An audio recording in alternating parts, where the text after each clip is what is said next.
Welcome back, students. Today we will see some of the topics that are introduction part of Python programming.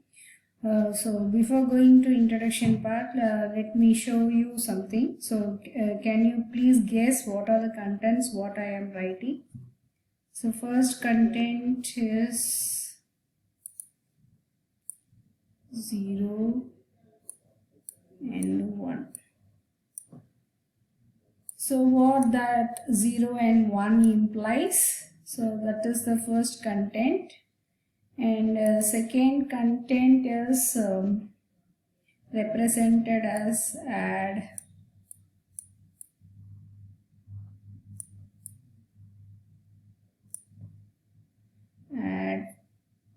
for example a comma b,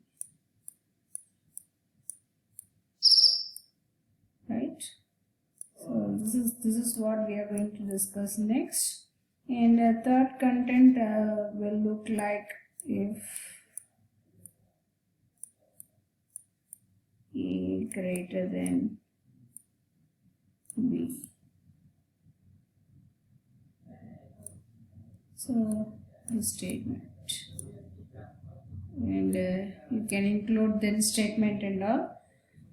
So why I have written this statements, right? So simply by saying what are the contents we are going to discuss, it will look in a formal teaching manner. So this will create what I am going to tell. So this will create some curiosity.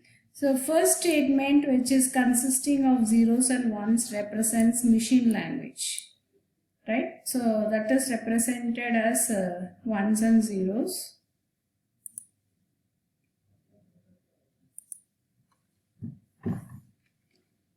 So this is represented as machine language.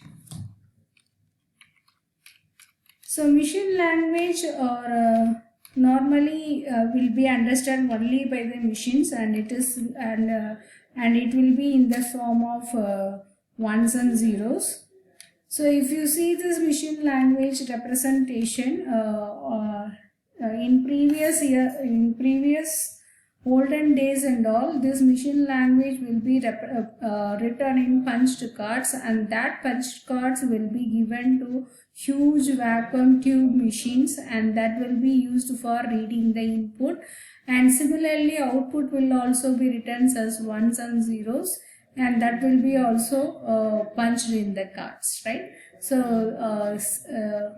the advantage of machine language is it is because no need for translator or no need for intermediate softwares. It is directly understood by machines.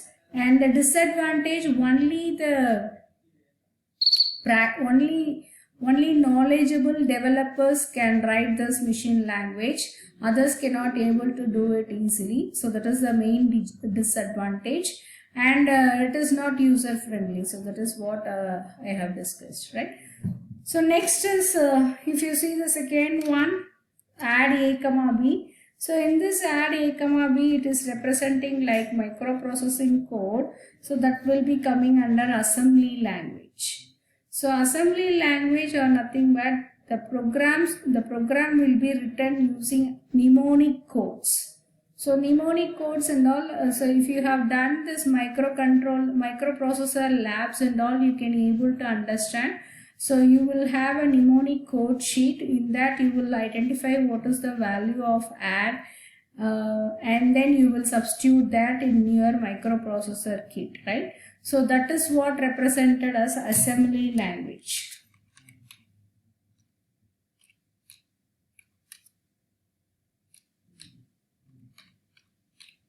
Right? So assembly language, here the user, it is also a language which can be understood by the compiler. We need an assembler, which is a software which is used to translate this assembly language into zeros and ones, right? So if you use assembly language, we need a translator, so which is a assembler. So assembler is used to translate this into once again machine language. So machine language is used for translating this assembler is used for translating this assembly language into machine language, right? So next comes this normal representation. If A greater than B, then what we have to do, or if you are using any assignment statement. So these are all coming under high level languages, right? So assembly language, the advantage is it is somewhat, since it is represented in mnemonic code, somewhat we can able to understand. It's similar to pseudocode representation, and human can understand it partially, not completely. And then we need an assembler to convert this assembly language into machine language, so that only the machine can interpret that program. And this, if A greater than B, then it has to do some job. So this is represented as high level languages. So high level language, already you have studied C programming, which is a high level language, and Python programming is also high level language, Java is also high level language. So these are some of the examples of high level languages. So the major advantage of high level languages, it is user friendly. That means it is human readable. We can able to understand what the code is going to do. So that is known as high level language.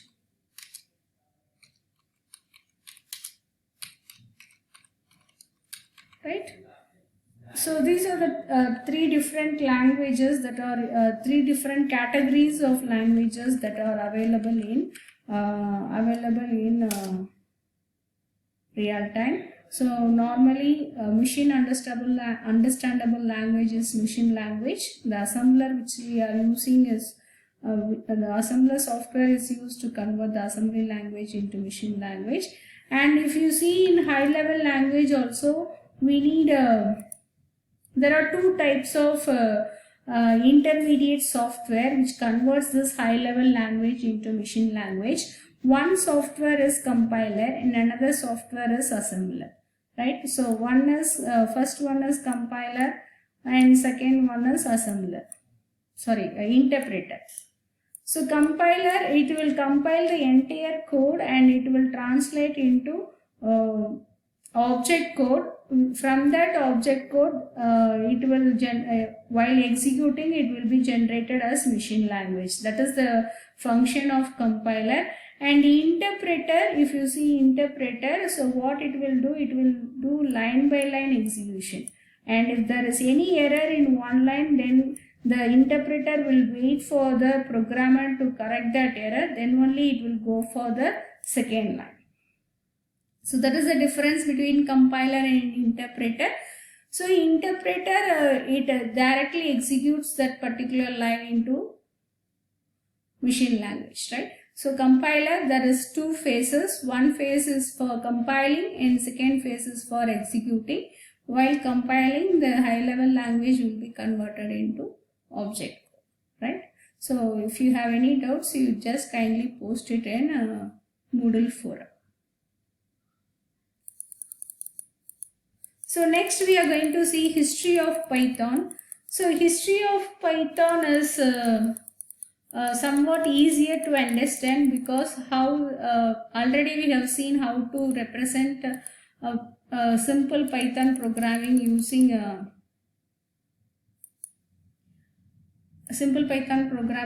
Jupyter, and installation of Jupyter is also completed. So now we will see history of Python. So Python history starts with Python is created by Guido van Rossum in Netherlands. So that is he is the person who developed Python.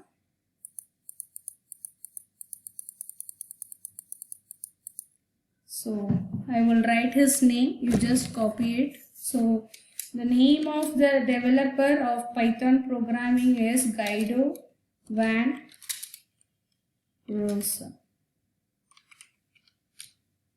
So in Netherlands, he has developed this as a somewhat he has developed this like a gaming program, and it has developed as full-fledged programming language nowadays, right? And it is a general purpose programming language. So the first major point of Python programming is it is a general purpose programming language.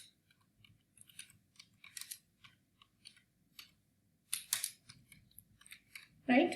And then some of the major real-time applications that are using Python are Google Engine, Mission Critical Project at NASA. So these are some of the real-time projects that are using this Python language.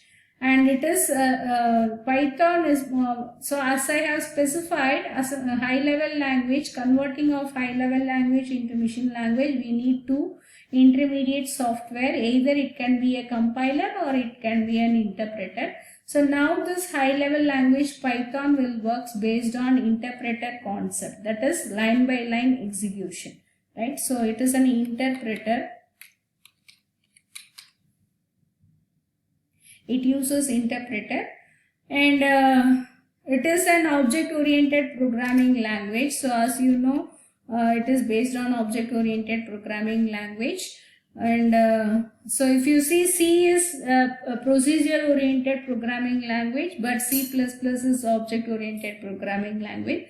Similarly, Python is also object-oriented programming language. So there are two versions of Python available. So two versions are available. One is Python 2 and another one is Python 3. So Python 2 version is, now we are not using Python 2 version because it is going to already it has been the usage of Python 2 is very much limited. So we have switched over to Python 3. So Python 3 is also not backward compatible. So the meaning of backward compatible is either whatever programs we have written in Python 2 cannot be executed in Python 3. So that is known as it is not backward compatible. So if it is backward compatible, what is the meaning? If it is backward compatible, the version which are preceding the version which are successors can able to execute the versions which are preceding, right? So that is the meaning of backward compatible, but Python 3 is not backward compatible. So that is the next point I have to discuss. Backward compatible, right? So compatible.